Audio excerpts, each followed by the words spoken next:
দেখো আস্তে আস্তে আত্মচিৎকার হতে থাকবে, লক্ষ লক্ষ মানুষের হৃদয়গুলো কাঁপতে থাকবে। ত্রাস সৃষ্টি করলে কি হয়, লক্ষ লক্ষ মানুষেরা চতুর্দিক দিয়ে দাঁড়িয়ে দাঁড়িয়ে এই দৃশ্য, একটা অপরাধের শাস্তির দৃশ্য বাগেরহাটের মানুষেরা দাঁড়িয়ে দেখবে। আর যাই হোক আর নাই হোক, এই অপরাধ করার মতন দুঃসাহস ওয়ালা একজন পাটাওয়ালা মায়ের সন্তান বাগেরহাটে জন্ম নেবে না। বলে ঠিক কিনা? শাস্তি কার? সেই শাস্তি। তো শুরুতে একটা কথা আপনাদেরকে বলতে হচ্ছে, আপনি যদি এই চ্যানেলে নতুন এসে থাকেন এখনই চ্যানেলটি সাবস্ক্রাইব করে দিন, আর পাশে বেল আইকনটা অন করে দিন পরবর্তী নতুন নতুন সব ভিডিওর নোটিফিকেশন পাওয়ার জন্য। আর যারা অলরেডি সাবস্ক্রাইব করেছেন তাদেরকে অসংখ্য ধন্যবাদ। সবাই পড়ি না, সবাই পড়ি।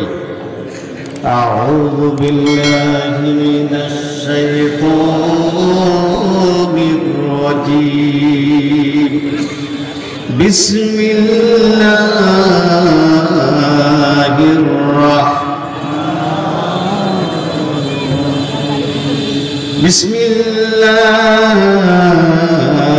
বিসমিল্লাহির রাহমানির রহিম। وعباد الرحمن الذين يمشون على الأرض هونا وإذا خاطبهم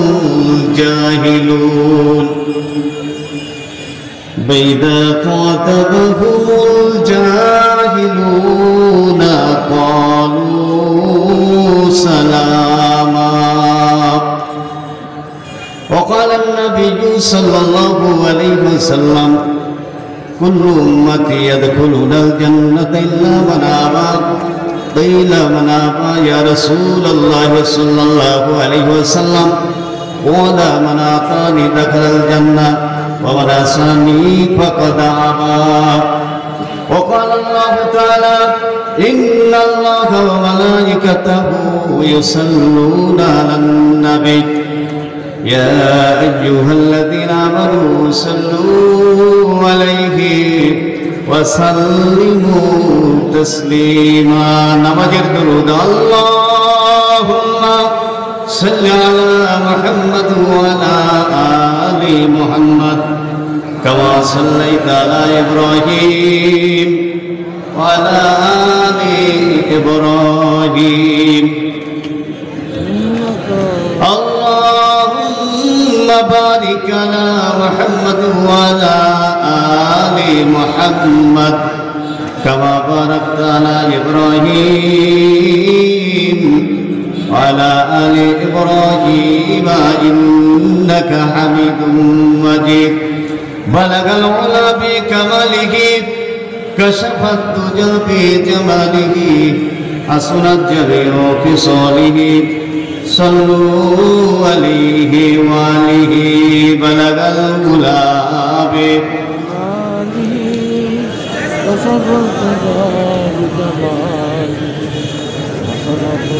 আস্তাগফিরুল্লাহ আল্লাযী লা অবস্থানরতা সম্মানিতা মায়েরা বোনেরা, আমি সবাইকে মুবারক সালাম জানাচ্ছি। আসসালামু আলাইকুম ওয়া রাহমাতুল্লাহি ওয়া বারাকাতুহু।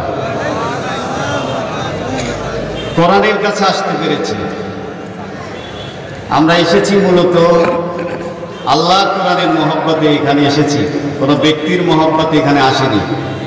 কি বলেন? প্রধান অতিথি পথে অল্প সময়ের ভিতরে আমাদের কাছে এসে পৌঁছাবেন। পথে মানে হলো বাগেরহাটের ভিতরে অল্প সময়ের ভিতরে আমাদের মাঝে এসে উপস্থিত হবেন।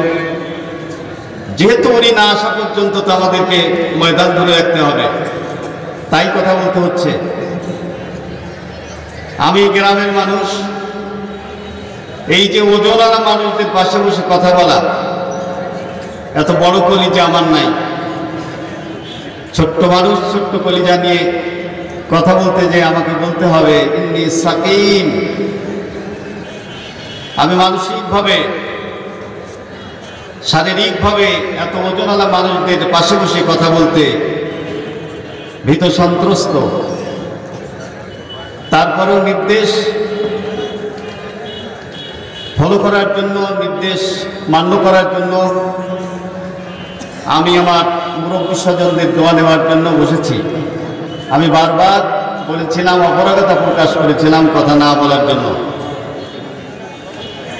তারপরেও বসতে হয়েছে। আলহামদুলিল্লাহ, আপনাদের কাছে দোয়া চাই। দুটো কথা প্রধান অতিথি আসতে আসতে আমরা যেন দুটি কথা কোরআন থেকে মত বিনিময়ের মাধ্যমে শুনতে পারি, বলতে পারি। সম্মানিত সুধীবৃন্দ, যে কথা আমি বলেছিলাম, এখানে সমবেত হয়েছি কোনো ব্যক্তির আকর্ষণে নয়, এসেছি কোরআনের আকর্ষণে। কি বলেন? এ কথায় মনে হয় আমরা সবাই একমত।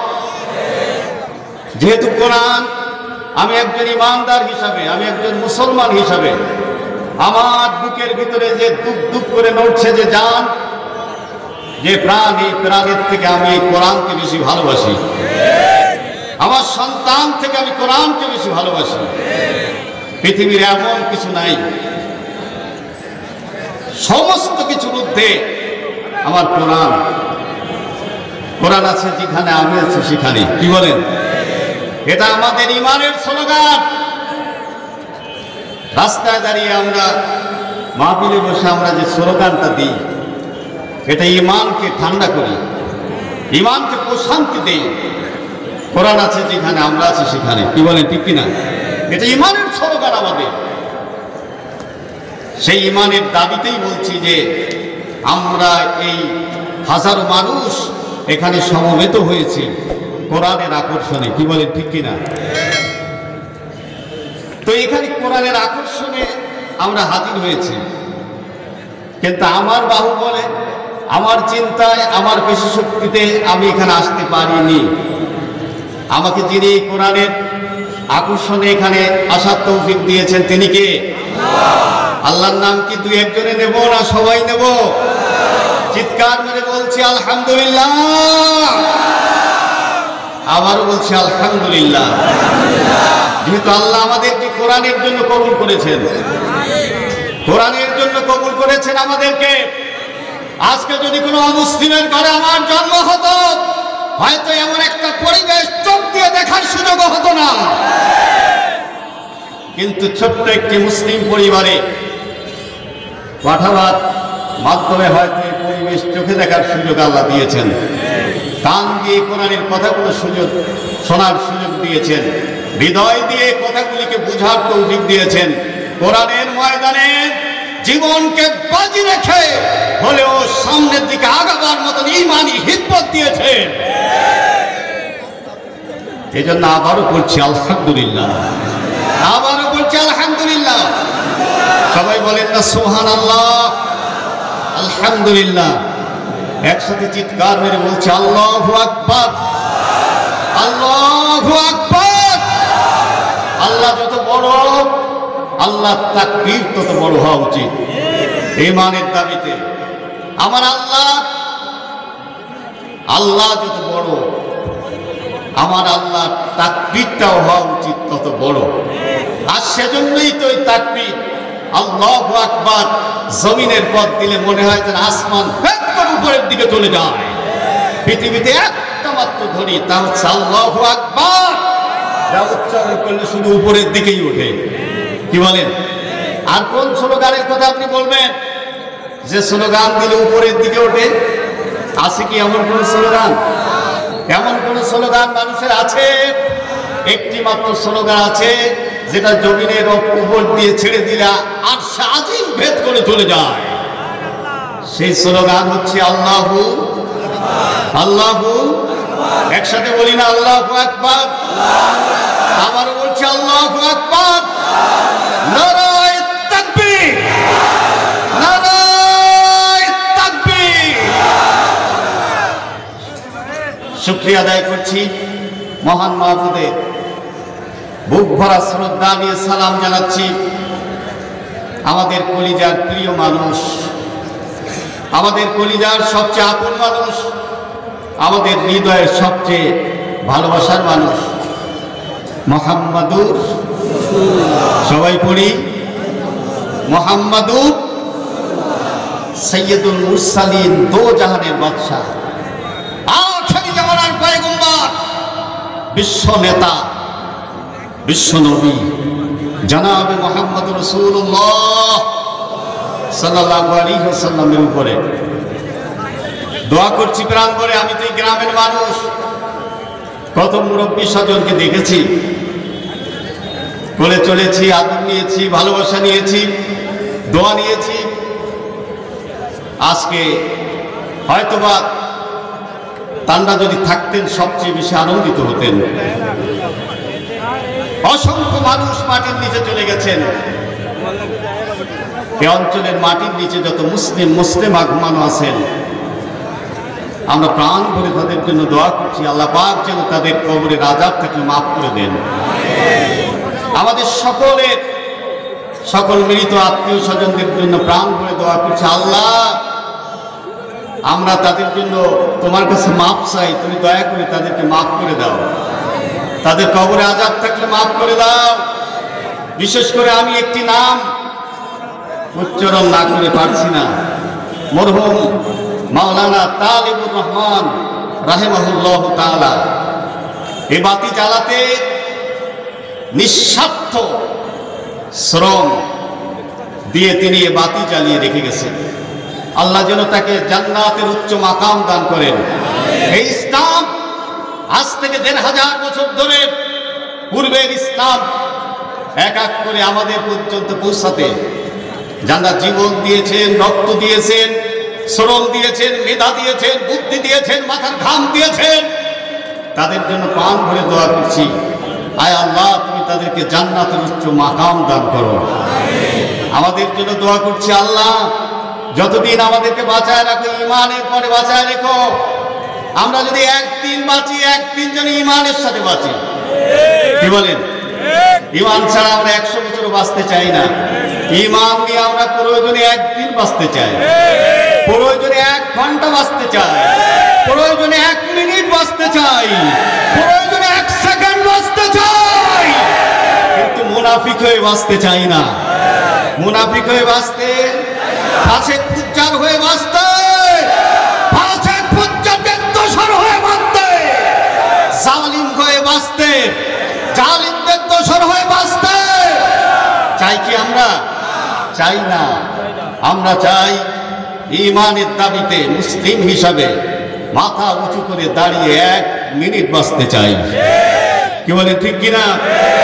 আল্লাহর কাছে দোয়া করে সবার জন্য এই মাহফিলের যারা শ্রম, মেধা, বুদ্ধি, টাকা পয়সা, আপনাদের উপস্থিতি, সকলের জন্য প্রাণ ভরে দোয়া করে আমি দুটি বিক্ষিপ্ত কথা নির্দিষ্ট সময়ের ভেতরে বলে শেষ করতে চাই।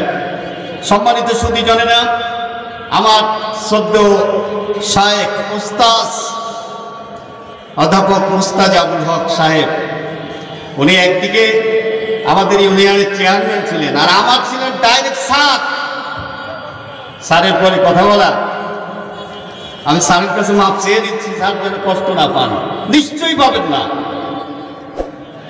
তো যে গুরুত্বপূর্ণ কথাগুলি বলতেছিলেন, একজন ইমানদার হিসাবে, একজন মুমিন হিসাবে কথাগুলি যেন হৃদয়ে একেবারে যেন তাক লাগা কথাগুলো তিনি বলতেছিলেন। কি বলেন, ঠিক না? তো তার ভিতর দিয়ে আমি এখন যে কথাগুলি বলতে চাই, আমি যে আয়াতে কারিমা তেলাওয়াত করেছি, এই সূরাটার নাম হলো সূরা ফুরকান, সূরা আল।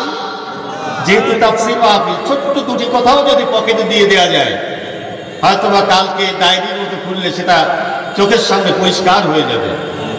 সম্মানিত সুধী, যে সূরাটি তেলাওয়াত করেছি, সূরাটা যে আয়াতে কারিমা তেলাওয়াত করেছি, এই সূরাটার নাম হলো সূরা আল ফুরকান। কি সূরা? ফুরকান। এখানে একটি হরফ যদি উচ্চারণ করি, কমপক্ষে 10টি নেকির মালিক হব আমি। একটি নেকির মূল্য কত? সারা পৃথিবীর সম্পদগুলি যদি 1 পাল্লায় উঠানো হয়, আর একটি নেকিকে যদি আর 1 পাল্লায় উঠানো হয়, ওজন বেশি হবে কার? মূল্য বেশি হবে কার? 10টি নেকির মালিক হব যদি আমি একটি হরফ উচ্চারণ করি, সেটা যদি হয় আলিফ, সেটা যদি হয় বা, সেটা যদি হয় ফা, যেটাই হোক, ফুরকান শব্দটি উচ্চারণ করলে যে কয়টি হরফ আছে তার সাথে যদি 10 করে আমরা গুণ দিয়ে দিই তাহলে কতগুলি নেকি হয়।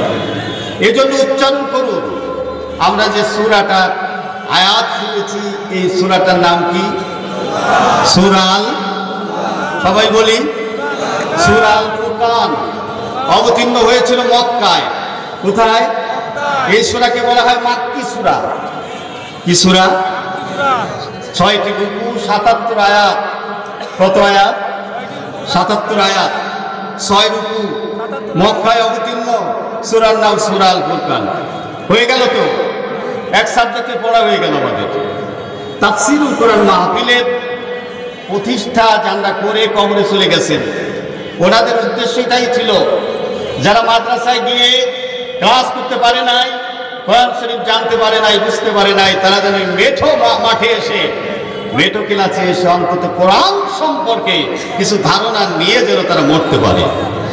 তারা যেন আল্লাহর আদালতে যে বলতে পারে, আল্লাহ, বয়সের শেষ লগ্নে এসে কোরআন পড়তে পারি নাই, জানতে পারি নাই, বুঝতে পারি নাই, কিন্তু কোরআন যে জানা জরুরি ছিল, কোরআন যে জানা ফরজ ছিল। অনুভূতিতে যেদিন আঘাত লেগেছে সেদিন ওই মাইক্রো ক্লাসে বসে অমুক তমুকের মতন আত্মা শিক্ষকের সামনে বসে আল্লাহ শিখেছিলাম, একটা সূরা শিখেছিলাম, সূরাটার নাম সূরা আল ফুরকান। অবতীর্ণ হয়েছিল মক্কায়। কোথায়? মক্কায়। আয়াত 77, রুকু 6। মাশাআল্লাহ, আমাদের একটা ধারণা হয়ে গেল। ধারণা হলো না?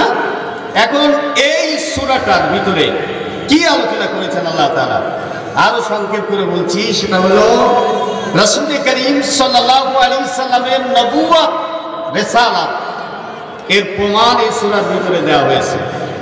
রাসূল যে আখিরি জামানার নবী, রাসূল যে আল্লাহর প্রেরিত রাসূল, রাসূল যে আল্লাহর প্রেরিত পয়গম্বর, এর প্রমাণ যে সূরার ভিতরে আছে শুনলাম। এই সূরাটার নাম কি? সূরা ফুরকান। সূরা ফুরকান। জবাব দেওয়া হয়েছে রিসালাতের বিরুদ্ধে যারা কথা বলেছে সেই যুগে, রিসালাতের বিরুদ্ধে যারা কথা বলে আজকের যুগে, রিসালাতের বিরুদ্ধে, নবুয়তের বিরুদ্ধে যারা কথা বলবে আগামী দিন, তাদের দাঁত ভাঙা জবাব দেওয়া হয়েছে এর ভিতরে। কি বলেন, ঠিক কিনা? প্রথমটা দেওয়া হয়েছে নবুয়ত, বলেন নবুয়ত, রিসালাত এর প্রমাণ। দ্বিতীয় জবাব দেওয়া হয়েছে নবুয়ত, রিসালাতকে যারা অস্বীকার করে তাদের দাঁত ভাঙা জবাব। সে যুগে, বর্তমান যুগে, ভবিষ্যতেও যদি পৃথিবী বেঁচে থাকে, নবুয়ত আর রিসালাতের বিরুদ্ধে যারা কথা বলবে, সূরা ফুরকান তাদের বিরুদ্ধে কথা বলবে। কি বলেন, ঠিক কিনা? দাঁত ভাঙা জবাব দিয়েছেন আল্লাহ রাব্বুল আলামিন নিজে। আকাশের চাঁদ, আকাশের সূর্য পূর্বাকাশ দিয়ে সকালবেলা উদিত হয়ে পশ্চিম আকাশে অস্ত যায়, এটা স্বাভাবিক। কিন্তু আগামী দিন যদি দেখতে পাই সকালে আকাশের সূর্য পূর্ব আকাশে না উঠে পশ্চিম আকাশে জেগে উঠেছে, এটা আমরা মেনে নিতে পারি, এটা আমরা মেনে নিতে পারি।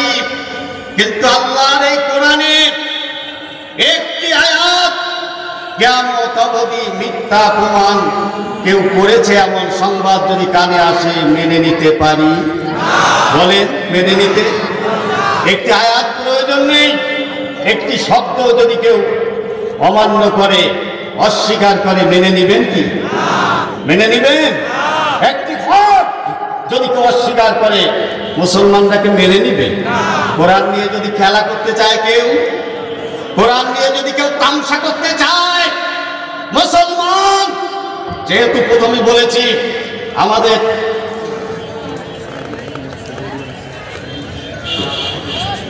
সম্মানিত সুধী, যারা আপনারা আপনাদের মোটরসাইকেলগুলি প্যান্ডেলের ভিতরে রেখেছেন, এই মসজিদের সামনে, এই যে আমার হাত সোজা এখানেই মসজিদ, এই মসজিদের সামনেই আমাদের গ্যারেজ রয়েছে।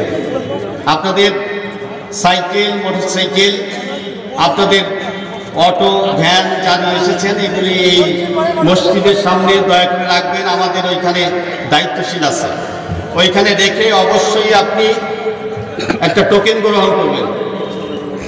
এবং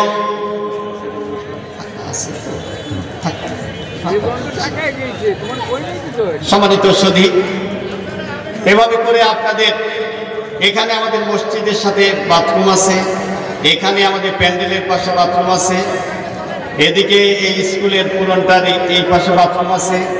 কারো কোনো প্রয়োজন আমাদের স্বেচ্ছাসেবক যারা আছে, অবশ্য মাঠে এখন একটু কম যেহেতু মেহমান আনতে গেছে, যাদের যে কোনো প্রয়োজন আমাদের মেডিকেল টিম আছে। কারো অসুস্থতা হলে, যে কোনো সমস্যা হলে আমাদেরকে দয়া করে জানাবেন, আমরা তাৎক্ষণিক ইনশাআল্লাহ চেষ্টা করব সমস্যার সমাধান করতে।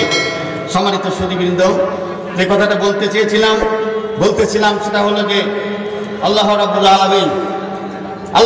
আলামিন সূরা ফুরকানের ভিতরে নবুয়তের প্রমাণ দিয়েছেন, রিসালাতের প্রমাণ দিয়েছেন। জবাব দিয়েছেন কিসের? মনে হয় বুঝাতে পারিনি।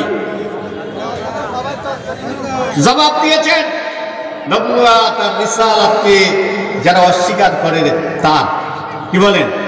এই জবাব কি ওই ১৫০০ বছর আগে মানুষকে দেওয়া হয়ে গেছে? বর্তমান যুগে যারা অস্বীকার করবে তাদের আর জবাব এই সূরার ভিতরে নাই? আছে। ভবিষ্যতে যদি কেউ এসে অস্বীকার করে তার জবাবও আছে। জবাব আল্লাহ পাক দিয়েছেন। আর কি দিয়েছেন? আর দিয়েছেন আল্লাহ রাব্বুল আলামিন জাহান্নামের শাস্তির কথা। তাদেরকে বলেছেন যারা ঈমান গ্রহণ করতে পারেনি, যারা ঈমানের দ্বারে এসে বুমেরাং হয়ে গিয়েছে, ফিরে গেছে, কুফরের ভিতরে ডুবে আছে, নেফাকের ভিতরে ডুবে আছে, তাদেরকে শাস্তির ভয় দেখিয়েছেন। আর সূরাটার শেষ লগ্নে এসে আল্লাহ পাকের প্রিয় বান্দাদের গুণাবলী বর্ণনা করা হয়েছে। প্রিয় বান্দা সাজা যায় না, কিছু গুণের মালিক হলে পরে প্রিয় বান্দা হওয়া যায়। কি বলেন? ইসলাম এমন একটা জীবন ব্যবস্থা, এমন একটা ধর্ম, পৃথিবীতে যত ধর্ম আছে সমস্ত ধর্মের অনুসারীদের ঘরে জন্মগ্রহণ করে সেই ধর্মের অনুসারী হিসাবে স্বীকৃতি পাওয়া যায়। কিন্তু ইসলাম এমন একটি ধর্ম যে ধর্মের মানুষদের উল্লাসে জন্মগ্রহণ করার পরেও এই ধর্ম ব্যক্তিতে, পরিবারে, সমাজ ও রাষ্ট্রে না মানলে পরে ধর্মের স্বীকৃতি পাওয়া যায় না। হিন্দুর ঘরে জন্মগ্রহণ করে হিন্দু জন্মসূত্রে হওয়া যায়, ইহুদি খ্রিস্টানের ঘরে জন্মগ্রহণ করে জন্মসূত্রে ইহুদি খ্রিস্টান হওয়া যায়। কিন্তু মুসলমানের ঘরে জন্মগ্রহণ করে ইসলামকে বাস্তব জীবনের জন্য গ্রহণ না করলে কি মুসলিম হওয়া যায়? কি বলেন? মুসলিম হওয়া যায়? মুসলিম হওয়া যায় না। তো যারা মুসলিম হতে চায়, মুমিন হতে চায়, তারা সাজতে হবে না, তাদেরকে গুণের গ্রামীণ হতে হবে, তাদেরকে গুণ অর্জন করতে হবে। এখানে সেই সূরার শেষ লগ্নে এসে যেখান থেকে আমি আয়াতে কারিমা তেলাওয়াত করেছি, ওয়াইবাদুর রহমান আল্লাযীনা ইয়ামশুনা আলাল আরদি হাওনা ওয়া ইযা খাতাবাহুমুল জাহিলুন وَإِذَا خَاطَبَهُمُ الْجَاهِلُونَ قَالُوا سَلَامًا বলেন সুবহানাল্লাহ, আলহামদুলিল্লাহ, আল্লাহু আকবার, আল্লাহু আকবার। আয়াত কার? কথা কার? আল্লাহর কথা শুনবো, প্রাণটা জোড়ায় দিতে হবে। আল্লাহ রাব্বুল আলামিন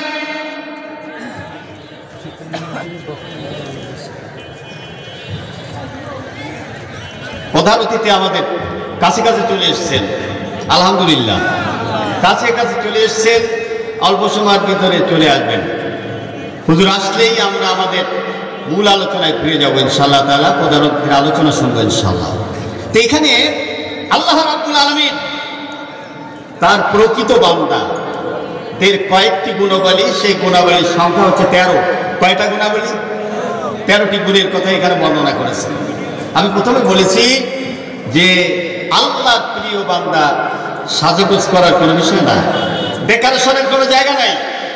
এখানে গুণ অর্জন করে প্রিয় বান্দাদের খাতায় নাম লেখাতে হয়, তাদের তালিকাভুক্ত হতে হয়।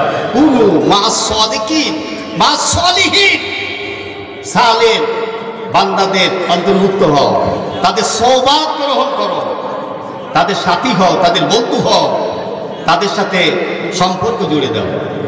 সম্মানিত শুধু আল্লাহ রাব্বুল আলামিন যে 13টি গুণের কথা এখানে বর্ণনা করেছেন, তার প্রথম গুণটা হলো ইবাদ হওয়া, প্রকৃত বান্দা হওয়া। আল্লাহ বলেছেন ইবাদুর রহমান, রহমানের বান্দা যারা। কার বান্দা? রহমান। কার বান্দা? রহমান। রহমান কে? আল্লাহ রাব্বুল আলামিন সূরা রহমানের ভিতরে বলছেন আর রহমান আল্লামাল কুরআনা খলাকাল ইনসান আল্লামাহুল বায়ান। মহামহিমাময়, প্রেমময় সেই মহান সত্তা আল্লামাল কুরআন, যিনি তোমাদেরকে কোরআন শিক্ষা দিয়েছেন। আমাদেরকে কোরআন দিয়েছেন কে? জোরে বলুন, সবাই বলি। আমাদের আল্লাহর নাম দিলে ঈমান উর্বর হয়, কলিজা বড় হয়। কি বলেন? কোরআন দিয়েছেন কে? কোরআনের শিক্ষা দিয়েছেন কে? আল্লাহ বলছেন আল্লামাল কুরআন, আমি কোরআন শিক্ষা দিয়েছি। সুবহানাল্লাহ। আল্লামাহুল বায়ান, আজকে যে জবান দিয়ে বলছি সুবহানাল্লাহ, জবান দিয়ে বলছি আলহামদুলিল্লাহ, জবান দিয়ে বলছি আল্লাহু আকবার, জবানটা পেলাম কার কাছ দিয়ে? কে দিলেন আমাকে জবান? কে দিলেন আমাকে কথা বলার শক্তি? কে দিলেন সুন্দর ভাষায় মা বলে মাকে ডাকার ক্ষমতা? কে দিলেন আব্বাকে আব্বা বলে ডাকার ক্ষমতা? কে দিলেন সুন্দর করে উচ্চারণের ক্ষমতা? বিসমিল্লাহির রহমানির রহিম। পড়েন না, সবাই পড়ি বিসমিল্লাহির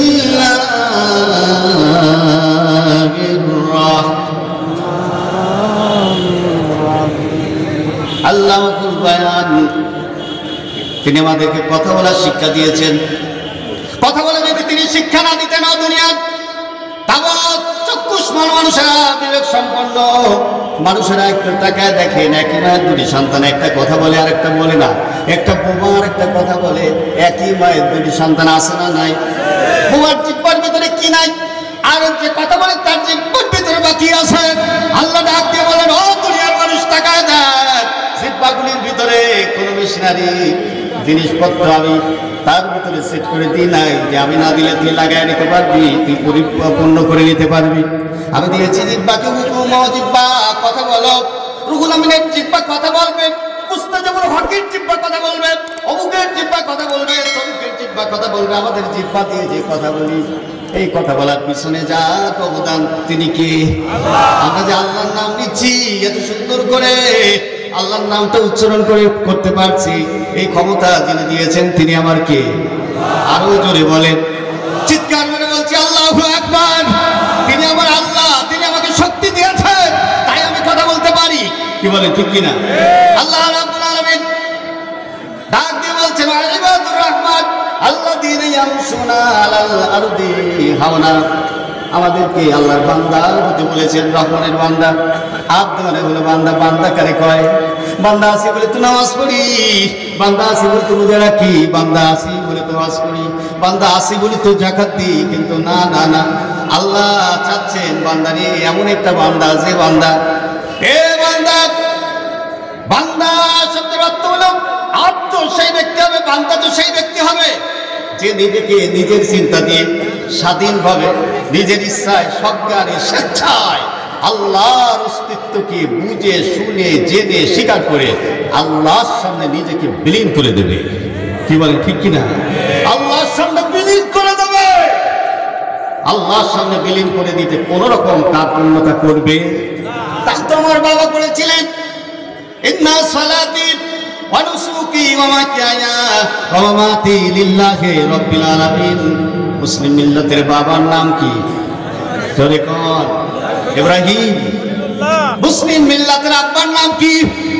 সবাই বলে। কিছু লোকের আব্বা না সবার আব্বা? সব মুসলমানের আব্বা, জাতির আব্বা। নাম কি? আরো জোরে বলুন। আমার বাবার নাম আমি কেন উচ্চারণ করতে পারি না? আমি কেমন মুসলমান, আমি কেমন বাবার সন্তান, যা আমার কাছে আমার বাবার নাম জিজ্ঞাসা করলে আসলের তলে মুখ নিয়ে আমি বলি মুসলমানেরা, আমি আমার বাবার নাম উচ্চারণ করব। তাতে তো কোনো কার্পণ্য তো থাকা উচিত না, উচিত কি? আমি মুসলিম হিসাবে আল্লাহ আমারে বাবা ডাকা শিখাইছেন যে ইব্রাহিমকে আব্বা বলবি, মিল্লাত আবিকুম ইব্রাহিম, মিল্লাত আবিকুম, তোমাদের আব্বার নাম আরো জোরে বলুন। আল্লাহ শিখাইছেন, আল্লাহ শিখাইছেন তোদের আব্বার নাম ইব্রাহিম। সুবহানাল্লাহ, সুবহানাল্লাহ। কেমন আব্বা? যে আব্বা গোটা জাতি একদিকে, নিজের বাবা একদিকে, নিজের আত্মীয় স্বজন ভাই ব্রাদার একদিকে, আর নিজে আল্লাহর চিনেছেন তো নিজে যে মতের উপরে দাঁড়িয়েছিলেন, গোটা জাতি একদিকে, সামনে আগুন, তারপরে তিনি তার সিদ্ধান্তের উপরে দাঁড়িয়ে থেকে এক চুলো নড়েন নাই। কি বলে, ঠিক কিনা? আল্লাহ রাব্বুল আলামিন দৃষ্টান্ত স্থাপন করেছেন। আব্বার কথাটা কোরআন শরীফের ভিতরে দিলেন, ইন্না সালাতি বলেন না, ওয়া নুসুকি ওয়া মাহইয়ায়া ওয়া মামাতি লিল্লাহি রাব্বিল আলামিন। আমি যে নামাজ পড়ি, নামাজটা কার জন্য পড়ি? আপনি যে রোজা রাখেন, রোজা কার জন্য রাখেন? আপনি যে হজ করলেন, কার জন্য রাখলেন? না না না, আলহাজের জন্য। কি কর? আলহাজের জন্য। লোকেরা আমার আলহাজ বলবে, এই জন্য তো হজ করেছি। অমুক নামাজ পড়ে না, এক তো হজ করে আসছে, আলহাজ না লেখলে ভারী রাগ হয়। এরকম লোক আছে না সমাজে? দাদা ভাই, আরে দাদা ভাই, বেয়াদবে এক থাপ্পড়ে তো দাঁত ফেলায় দেবে। আমাদের এই অঞ্চলে, আমি নাম বলবো না, আমাদের এই অঞ্চলে একেবারে ভেকা চাকা দিয়ে জিজ্ঞেস করছে, দাদু তোর অন্যায় করেছি? অন্যায় করিস কি করেছিস? দাদা ভাই, কেন হাজি সাহেব দাদা ভাই বলতে পারলি না? আমি হজ করে আসলাম সেদিন, এখনো সেই আগের দাদা ভাই। কি হজ করতে গেছিল না হজ কিনতে গেছিল? আলহাজ কিনতে গেছিল। কি কর, ঠিক কিনা? এমন আলহাজ নামাজ নাই। তাহলে আলহাজ যদি বলা লাগে, লেখা লাগে, বাকিটুকু তো লেখা লাগে আলহাজ বেনামাজি অমুক। কি বল? আলহাজ বেনামাজি অমুক, আলহাজ বেনামাজি অমুক লেখা লাগে কিনা বলেন? তাহলে বোঝা গেল যে আলহাজটা তুমি কিনতে গেছিলা, আলহাজ কিনতে গেছিলা। মদিনার মক্কায় ঘুরে বড় জামা নিয়ে এসছো, আদর্শ নিয়ে আসো নাই। এজন্য মাসরুম আল্লামা বলেছিলেন যে দেশে যখন আসি তখন আমরা নিয়ে আসি আতর, পাথর, সুরমা, খুরমা। কি আপনাদের মনে আছে কথাটা? সৌদিতে থেকে যখন আমরা আসি তখন নিয়ে আসি আতর, পাথর, সুরমা, খুরমা। কেন আদর্শ নিয়ে আসতে পারো না? আদর্শ নিয়ে আসতে পারো না? ইব্রাহিমের আদর্শ, মুহাম্মদ রাসূলুল্লাহ সাল্লাল্লাহু আলাইহি ওয়াসাল্লামের আদর্শ নিয়ে আসতে পারো না? নিয়ে আসতে পারো না? যে চোর চুরি করলে হাত কেটে দেয়, এই আদর্শটা পার করে নিয়ে আসতে পারো না? এর একটি আদর্শ যদি, একটি নমুনা যদি এই 56,000 বর্গ মাইল এলাকায় আতর, পাথর, সুরমার খুরমানা এনে একটা আদর্শ যদি নিয়ে ঘাড়ে করে নিয়ে পার করে নিয়ে আসতে পারতাম, বাংলার জমিনে একটি কার্যকর যদি করে দিতে পারতাম, বাংলাদেশে বাড়ি চালান দিয়ে কোনো চোর খুঁজে পাওয়া যেত না। আল্লাহ রাব্বুল আলামিনের শাস্তিগুলি কঠিন, পরকায় কম। আল্লাহ বললেন, ইন্নামা জাযাউল্লাযীনা ইউহারিবুনাল্লাহা ওয়া রাসূলাহু ওয়া ইয়াসআউনা ফিল আরদি ফাসাদা। কথা প্রসঙ্গে বলতে যে আমাকে বলতে হচ্ছে সূরা। আল্লাহ রাব্বুল আলামিন বললেন, চোর চুরি করেছে, ডাকাতি করেছে, আবার ঘরে আগুন দিয়েছে, ত্রাস সৃষ্টি করেছে, ধর্ষণ করেছে, তাকে যদি 10 বছর জেল দেওয়া হয়, তা থেকে আসলে এই শাস্তি উপযুক্ত অপরাধের শাস্তি কি হয়? 5টা মানুষকে খুন করেছে, একবার ফাঁসি দিয়ে দিলাম, তাতে কি আসলে শাস্তি হলো? কি হলো? রাত 12টা 1 মিনিটে অমুকের ফাঁসি হলো, লাভ নাই, লাভ নাই। তাতে এই অপরাধ কমে নাই সমাজে। কমেছে কি? অপরাধ কমেছে। এই অঞ্চল দিয়ে একজন সন্ত্রাসী ধরা পড়েছে, ত্রাস সৃষ্টি করেছে, ঘরে আগুন দিয়েছে, ঘেরের মাছ নিয়ে গেছে, আবার নারীটা ধর্ষিতা হয়েছে, তাকে কি শাস্তি দেবা তুমি? তোমার তৈরি করা আইন দিয়ে কি শাস্তি দেবা? আল্লাহ পাকের আইন। আসামি ধরা পড়েছে, প্রমাণ হয়েছে। এইবার সকল জাতীয় পত্রিকা, সকল লোকাল পত্রিকাগুলির হেডলাইনে ছাপা হবে, আগামী মাসের 21 তারিখ দোবাকালী স্কুল মাঠে অমুকের কল্লা ছেদন করা হবে অথবা ধর্ষণের বিচার করা হবে, মাইকিং করা হবে। এখানে উপস্থিত হবে প্রশাসনের লোকেরা, উপস্থিত হবেন আইনমন্ত্রী, উপস্থিত হবেন আসামিকে নিয়ে। বিশাল ময়দান তৈরি করা হবে মাঝখানে, চতুর্দিকে মানুষ মানুষ আর মানুষ, লক্ষ লক্ষ মানুষ দাঁড়িয়ে আছে। মঞ্চের মাঝখানে দাঁড়িয়ে আছে একটি তীর লোহার, অপরাধীর ডান হাত আর বাম পা, ডান হাত আর ডান পা, বাম হাত আর বাম পা বেঁধে চোখটা বন্ধ করে দিয়ে কালো কাপড় দিয়ে ঢেকে অপরাধ প্রমাণের ঘোষণাপত্র শুনিয়ে এরপরে দুজনে ধরে উঁচু করে পাশা সোজা, তীরের মাথা সোজা পাশা দিয়ে তাদের পরে আস্তে আস্তে করে চাপ দাও। ত্রাস সৃষ্টি করার মজা জনগণ দেখো, আর যে সৃষ্টি করে যে ত্রাস করেছে সে বুঝুক। কি বলে ঠিক কিনা? দেখো আস্তে আস্তে আত্মচিৎকার হতে থাকবে, লক্ষ লক্ষ মানুষের হৃদয়গুলো কাঁপতে থাকবে। ত্রাস সৃষ্টি করলে কি হয়? লক্ষ লক্ষ মানুষেরা চতুর্দিক দিয়ে দাঁড়িয়ে দাঁড়িয়ে এই দৃশ্য, একটা অপরাধের শাস্তির দৃশ্য বাগেরহাটের মানুষেরা দাঁড়িয়ে দেখবে। আর যাই হোক আর নাই হোক, এই অপরাধ করার মতন দুঃসাহস ওয়ালা একজন পাটাওয়ালা মায়ের সন্তান বাগেরহাটে জন্ম নেবে না। বলে ঠিক কিনা? শাস্তি কার? সেই শাস্তি চোর চুরি করেছে হাত কেটে দাও, তার মানে কি তাল চোর? তার মানে কি বেল চোর? কি বলেন? তাল চোর আর বেল চোর না। তাল চোর যদি পেটের দায়ে চুরি করে থাকে, তার একটা নখ কাটার ক্ষমতাও তোমাকে দেওয়া হয় না। বেল চোর যদি, কলা চোর যদি পেটের দায়ে চুরি করে থাকে, তাকে কোনো রকম শাস্তি দেওয়া যাবে না, বরং কি দিতে হবে? তার ভরণ পোষণের ব্যবস্থা করতে হবে। সে যদি ঘর মাথা পূজার জায়গা ঘরের অভাবে চুরি করে থাকে, তাকে ঘর বেঁধে দিতে হবে। সে যদি চিকিৎসার অভাবে সন্তানের চিকিৎসার টাকা জোগাড় করার তাই যদি চুরি করতে নেমে থাকে, তাহলে তাকে এই সন্তানের চিকিৎসার ব্যবস্থা করতে হবে। শিক্ষা, খাদ্য, বস্ত্র, শিক্ষা, চিকিৎসার মৌলিক দাবি পূরণ করার পরে আজও চুরি করেছে, এ অপরাধ ছেড়ে দিয়েছি, আবার চুরি করেছে, আবারও দেখা গেল অমুক দিন সুবরি গাছের মাথায়। জিজ্ঞেস করা হলো আজকে তৃতীয় দিন কেন এসেছো? বলে যাচ্ছিলাম এই পথ দিয়ে, ভুল করে গাছের মাথায় উঠে গেছি। আজকে কি ছেড়ে দেওয়া হবে? আর কি ছেড়ে দেওয়া হবে? তখন তার না হাতটা কাটা যেতে পারে মৌলিক চাহিদা পূরণের পরে। তবে না, এ তাল চোর আর বেল চোর না, সেই চোর যে বিসিএস ক্যাডার হবার পরেও, পদস্থ চেয়ারে বসার পরেও যারা এতিম আর মিসকিনের গমগুলি দিনের আলো আর রাতের অন্ধকারে চুরি করে, তাদের হাত কেড়ে নেওয়ার পরে বলা হয়েছে কোরআনের মজা এখানে। কোরআন তিলাওয়াতের ভিতরে এত মজা নাই। কোরআনের আইন বাস্তবায়নের মধ্য দিয়ে যত মজা খুঁজে পাওয়া যায়, জীবনের নিরাপত্তা খুঁজে পাওয়া যায়। কি বলেন ঠিক কিনা? আল্লাহ পাক বলেছেন, মহান রবের সামনে তোমাকে বিলিয়ে দাও। বান্দা যদি হতে চাও, নামাজি হতে বলেন নাই, রোজাদার হতে বলেন নাই, হাজি হতে বলেন নাই, যাকাত দানেওয়ালা হতে বলেন নাই, হতে বলেছেন কি? বান্দা। বান্দা বান্দা কে? যে আল্লাহর কথা মতো চলবে, রাসূলের কথা মতো চলবে। কথা বলে ঠিক কিনা? আল্লাহর হুকুম আর রাসূলের তরিকা হবে তার জীবনের গণ্ডি। শীতের পিঠে খাইতে হলে চাল লাগবে, নারকেল লাগবে, গুড় লাগবে, তার আগে আর একটা জিনিস লাগবে। সেটা কি জানেন? সেটা লাগবে পালবাড়ির একটা মাটিয়া সাজ।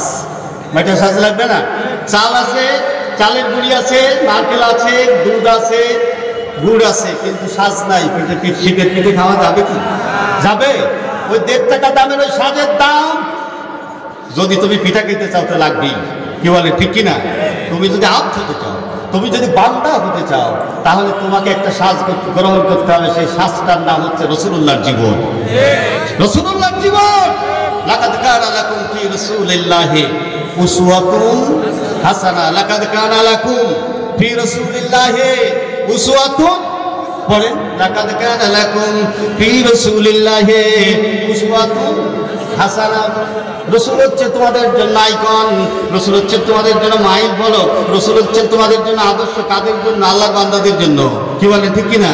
যদি আল্লাহকে পাইতে চাও, রাসূলুল্লাহ আগে, রাসূল আগে গ্রহণ করো। রাসূল ছাড়া আল্লাহ পাওয়া যাবে কি? রাসূল ছাড়া আল্লাহ পাওয়া যাবে? রাসূলকে যারা অস্বীকার করে তারা কখনো আল্লাহর গোলাম হইতে পারে? আল্লাহর স্বীকৃত গোলাম হইতে পারে কি? কখনো পারে না, হতে পারে না, কখনো না, কশ্চিনকালেও না। যদি আল্লাহর স্বীকৃত গোলাম হতে হয়, তাহলে আমার জীবনকে সাজাতে হবে রাসূলুল্লাহর সাজে। কি বলেন ঠিক কিনা? হুজুরের উপাতের পরে মা উম্মুল মুমিনিন হযরত আয়েশাকে জিজ্ঞেস করা হয়েছিল, ইয়া মা, ইয়া আম্মি, রাসূলুল্লাহ সম্পর্কে আমাদের কিছু বলুন। তিনি কি বলেছিলেন? তিনি বলেছিলেন যে রাসূলুল্লাহ হচ্ছেন কোরআন, রাসূলুল্লাহ হচ্ছেন বাস্তব কোরআন। কোরআনের চরিত্র হলো রাসূলুল্লাহ সাল্লাল্লাহু আলাইহি ওয়াসাল্লাম। রাসূল ছিলেন কোরআনের বাস্তব প্রতিচ্ছবি।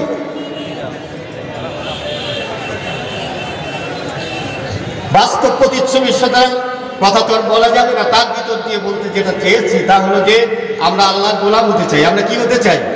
নামাজি হতে চাই না গোলাম হতে চাই? গোলাম হলে নামাজ হবে, যথার্থ হবে। গোলাম হলে রোজা হবে, যথার্থ হবে। গোলাম হলে হজ হবে, যথার্থ হবে। যাকাত হবে, যথার্থ হবে। গোলাম না হলে নামাজ পড়লে নামাজ হবে না, রোজা হবে না, হজ হবে না, যাকাত হবে না। কি বলেন, ঠিক কিনা? আর সেই গোলাম হতে হলে কাকে লাগবে? রাসূলুল্লাহ সাল্লাল্লাহু আলাইহি ওয়াসাল্লামকে। আমরা বিভিন্ন সময় আলোচনা করব। তবে আমি অধ্যাপক মুস্তাজাবুল হক স্যারের সাথে একটা ঐক্যমত পোষণ করছি, সেটা হলো যে এই বিশাল বিশাল মাহফিল থেকে বেশি উপকৃত হওয়া যাবে যদি মসজিদ ভিত্তিক প্রোগ্রামগুলি করা যায় বেশি করে। এই জন্য আমরা ওলামায়ে কেরাম আমরা প্রস্তুত মসজিদ ভিত্তিক এরকম মাহফিল করার জন্য নিঃস্বার্থ, একেবারে বিনা পারিশ্রমিক ছাড়াই যাবতীয় মসজিদে আয়োজন করবেন, আমাদেরকে ডাকবেন। আমরা সেখানে যে 1 ঘন্টা 1.5 ঘন্টা ধরে এক একটা বিষয়ের উপর আলোচনা করে করে যদি আমরা মানুষকে শোনাতে পারি তাতেই লাভ হবে। কি বলেন, ঠিক কিনা? সম্মানিত সুধী, আর মাত্র 2-4 মিনিটের ভিতরে প্রধান অতিথি আমাদের মাঝে চলে এসছেন। আলহামদুলিল্লাহ। আবার বলেন আলহামদুলিল্লাহ, আলহামদুলিল্লাহ, আল্লাহু আকবার। লোকেরা প্রধান অতিথির অপেক্ষায় আছেন। প্রধান অতিথি চলে আসছেন, জায়গা নেন। 100তে কিন্তু ফুল সুর করে দেখা যাবে লোকেরা ঢুকে পড়বে।